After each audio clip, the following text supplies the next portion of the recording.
नमस्कार दोस्तों। आज मैं आपको सुनाऊंगी दर्द न जाने कोई एक इमोशनल हार्ट टचिंग स्टोरी। बरसात के बाद नदी जब अपना पानी समेटती है तो कुछ पानी किनारों के गड्ढों में छोड़ती चली जाती है।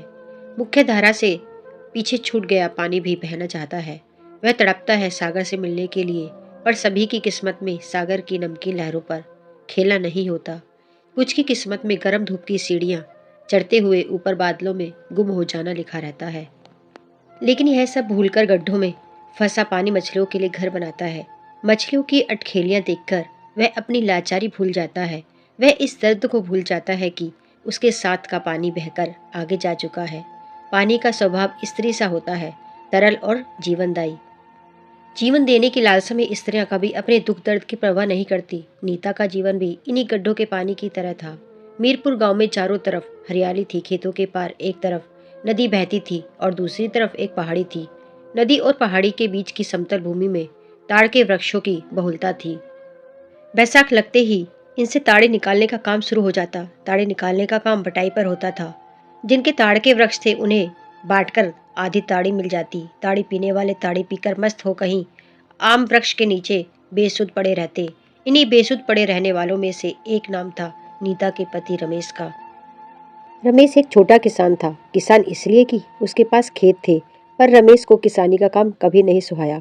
इसलिए वह खेतों को बेचकर खाने लगा। वह दिन भर खाली बैठा रहता, ताड़ी शराब पीता और जब पैसों की कमी होती खेत का एक टुकड़ा बेच देता। रमेश अपने घर में अकेला था। माँ बाप उसके गुजर चुके थे और भाइयों ने उसे अलग कर दिया था। काम नहीं करने वाले आदमी को भला कौन बिठाकर खिलाता। भौजाइयों के रोज रोज के तानों से तंग आए रमेश को भी लगा कि बंटवारा करके अलग हो जाना ही उचित है। आखिरकार रमेश भाइयों से अलग होकर अपनी रोटियां खुद सेकने लगा। जब रमेश भाइयों से अलग हुआ तब उसकी शादी नहीं हुई थी। स्वयं से रोटियां सेकने का सिलसिला जो एक बार शुरू हुआ तो वह लंबा चलता रहा। रमेश की शादी नहीं हुई। भाइयों ने उसकी शादी करवाने में कोई रुचि नहीं दिखाई। उनके मन में यह बात शायद चलती रही कि अगर रमेश की शादी नहीं होगी तो आखिरकार उसके हिस्से की जमीन भी उन्हीं की हो जाएगी। जिस पुरुष की काफी उम्र बीत जाने पर भी शादी नहीं होती तो उसे बंडा कहा जाता है। शादी की उम्र रमेश की कब की गुजर चुकी थी। एक गांव में वह बंडों की श्रेणी में आ गया था। लोग पीठ पीछे उसे बंडा कहने लगे थे। रमेश सुबह में रोटियां सेककर दिन भर घाट पर पड़ा रहता। उसने अपने हिस्से की जमीन को बटाई पर उठा दिया था एवं बांटकर जो मिल जाता था उसे गुजारा करता और जरूरत होने पर खेत का एक टुकड़ा बेच देता। गर्मी के दिनों में जो लोग ताड़ी उतारने का काम करते थे वही लोग महुआ उगाने का भी काम करते। रमेश की शाम महुआ की मस्ती में गुजरती। एक दिन दारू के झोंक में रोटी सेकते वक्त उसका हाथ बुरी तरह जल गया। उस दिन उसे घर में एक औरत की बड़ी कमी महसूस हुई। अगर औरत होती तो उसे अपना हाथ तो इस तरह नहीं जलाना पड़ता। उसने सोचा। उसी पल उसने निश्चय कर लिया कि वह कहीं से भी एक औरत का जुगाड़ करेगा। वैसे तो वह एक औरत के पास जाया करता था, लेकिन उसके बारे में सोचकर उसका मन खराब हो गया।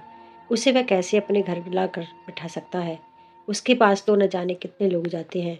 वह तो एक ऐसी औरत लेकर आएगा जो सिर्फ उसकी होगी।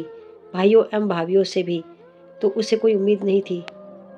रमेश जिस इलाके का था उस इलाके में जिनकी शादी नहीं हुई थी वैसे कई लोग लड़कियां खरीद लाए थे और शादी कर ली थी। रमेश ने निश्चय किया कि वह अपने लिए एक लड़की खरीद कर लाएगा।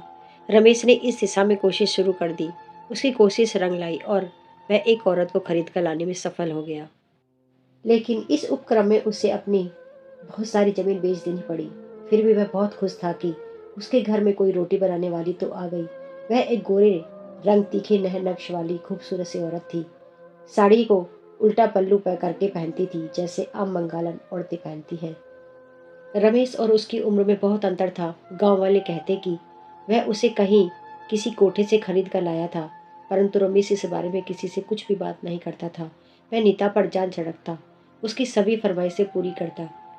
रमेश दिन में घर के बाहर खटिया पर सोया रहता। नीता जब घर में अकेली हो जाती तो दरवाजे पर आकर खड़ी हो जाती थी। नीता अपने घर के पुराने दरवाजे की चौखट से ओट लगाए, सर पर पल्लू डाले, एक पल्लू का एक सिरा अपने दांतों में दबाए उधर से गुजरते लोगों को अक्सर दिख जाती थी। वह लोगों से बात करना चाहती थी, लेकिन उसे बांग्ला के सिवा कुछ नहीं आता था और गांव के लोगों को बांग्ला का बा भी नहीं पता था। गांव की औरतें जब कभी रमेश के घर गली बुनने जाती तो वह दौड़कर मच्छियाँ लेकर आती और औरतों को कहती बोसो बोसो।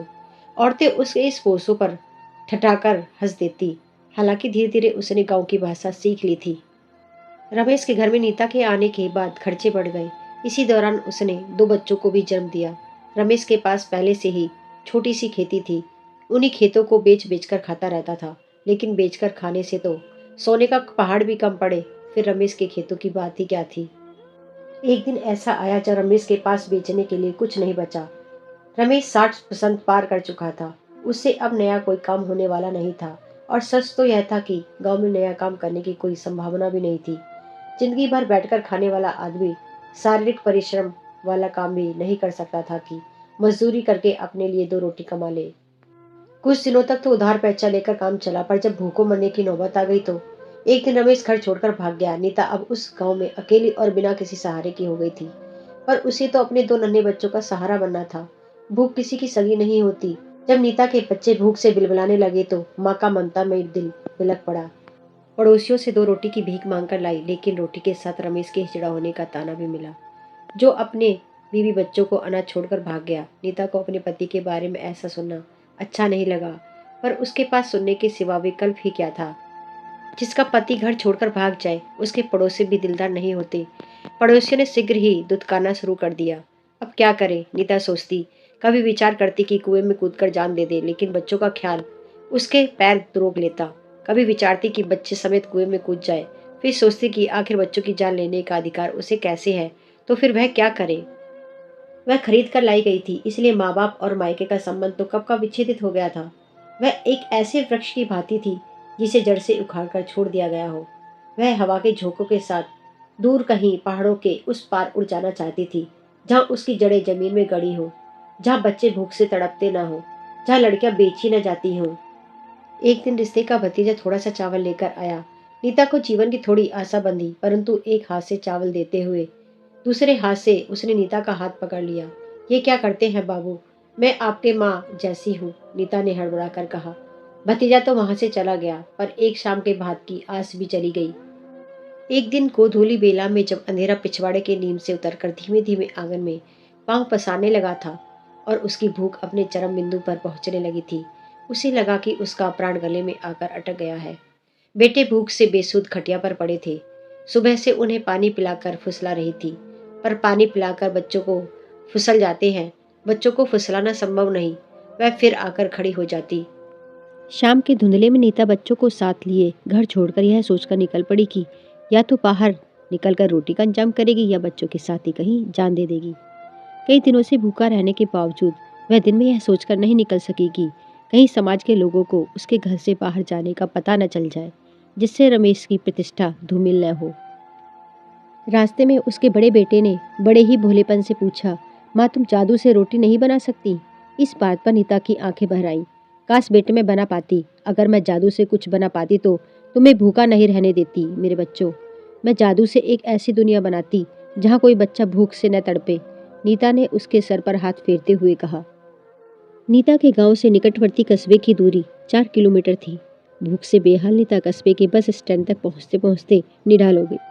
सड़क के किनारे गड्ढे से पानी पीकर वह वहीं एक झोपड़ी नुमा होटल के बाहर कटे वृक्ष की भांति गिर गई। मानसिक रूप से बटोरी गई सारी शक्तियां मानो टूटकर बिखर गई।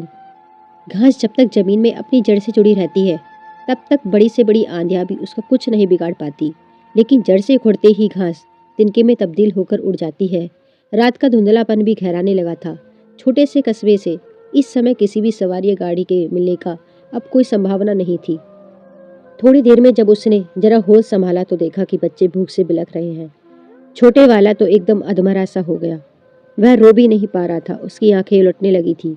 नीता ने साहस करके होटल वाले से कहा, भैया एक रोटी दे दो, बच्चे को खिलाना है। पैसे हैं? होटल वाले ने पूछा। पैसे तो नहीं है भैया, उसने कहा। पैसे नहीं है तो रोटी क्या मुफ्त में मिलती है? चल भाग यहाँ से, होटल वाला घुड़का। बच्चा मर जाएगा भैया, रोटी दे दो। बदले में तुम जो कहोगे मैं तुम्हारा काम कर दूंगी, उसने कहा। अच्छा तो पहले काम कर दे, फिर रोटी लेना, होटल वाले ने कहा उसकी ओर देखते हुए। क्या काम है भैया, बोलो, उसने मुंह से मरियल सी आवाज़ निकली। बच्चे को इधर चौकी पर रखो और अंदर आओ। होटल वाला उसे होटल के पीछे बने कमरे में ले गया, जिसमें आटे की बोरियां और होटल में काम आने वाले अन्य सामान रखे थे। उसने उसे धकेल कर बोरे पर गिरा दिया। कई दिनों से भूखी नीता लाश की तरह बोरे से लुढ़क कर नीचे गिर गई। होटल वाले ने उसे उठाकर फिर से बोरे पर रखा। ठीक से बैठ, होटल वाला गुड़का। क्या करना है भैया? उसने मिमियाते हुए पूछा।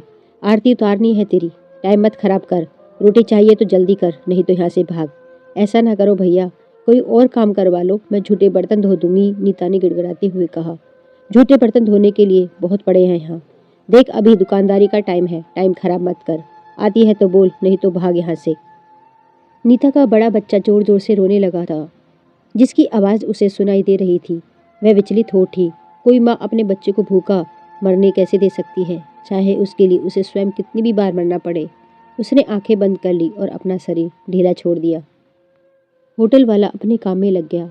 वह उसके मुंह को बुरी तरह भमोड़ने लगा। उसके मुंह से तंबाकू की भयानक बदबू आ रही थी। कमरे में कोई दरवाजा या पर्दे का कोई इंतजाम नहीं था। नीता की आंखों में आंसू आ गए, लेकिन उसे इस बात की खुशी थी कि उसके बच्चे के लिए एक रोटी का इंतजाम तो हो गया। लेकिन भूखे को रोटी मिलना इतना आसान होता तो कोई बच्चा भूख से नहीं मरता। अभी होटल वाला निपट ही रहा था कि कमरे में एक आदमी और आकर खड़ा हो गया। वह किसी बस का खलासी था। नीता ने अपने आंख से आंसू पोंछे और कपड़े संभालने लगी। तभी खलासी ने आकर फिर से आटे की बोरी पर उसे पटक दिया। जाती कहाँ है, हम भी हैं। खलासी ने विदुप हंसी हंसते हुए कहा, भैया हमको जाने दो, हमारा बच्चा मर जाएगा। नीता ने चिल्लाने की कोशिश की, लेकिन उसकी आवाज़ गले में ही अटक गई। भैया आपने तो कहा था कि आप रोटी दोगे। आपने जो कहा मैंने किया। भैया अब रोटी दे दो भैया, मेरा बच्चा भूख से मर जाएगा। आपका पैर पकड़ते हैं भैया, इतना निर्दयी मत बनो भैया। उसने होटल वाले से दया की भीख मांगते हुए कहा। उसकी आंखों के आगे धुंधलापन छाने लगा था। उसका गला सूख रहा था। चुप दे देगी तो घट जाएगा क्या? होटल वाले ने हंसते हुए कहा और खलासी को इशारा कर दिया। खलासी भूखे कुत्ते की तरह उस पर टूट पड़ा। नीता मृतदेह की तरह पड़ी रही। उसके देह से संवेदना खत्म हो गई थी। उसे कुछ भी अब महसूस नहीं हो पा रहा था। शीघ्र ही यह खबर पूरे बस स्टैंड में फैल गई कि होटल में माल आया हुआ है। रात गहराने के साथ बस स्टैंड में रात बिताने वाले ड्राइवर, खलासी और दलाल होटल के उस कमरे में आते रहे और निकलते रहे। कुल मिलकर 15 जानवरों ने उस रात उस लाश के साथ अपनी हवस पूरी की। बाहर 2 बच्चे भूख से तड़प कर मर गए। मैं भगवान से बस यही प्रार्थना करती हूँ कि इतना निर्दयी किसी को नहीं बनाए, और जैसा समय नीता के साथ आया वैसा समय कभी किसी के साथ ना आए। धन्यवाद।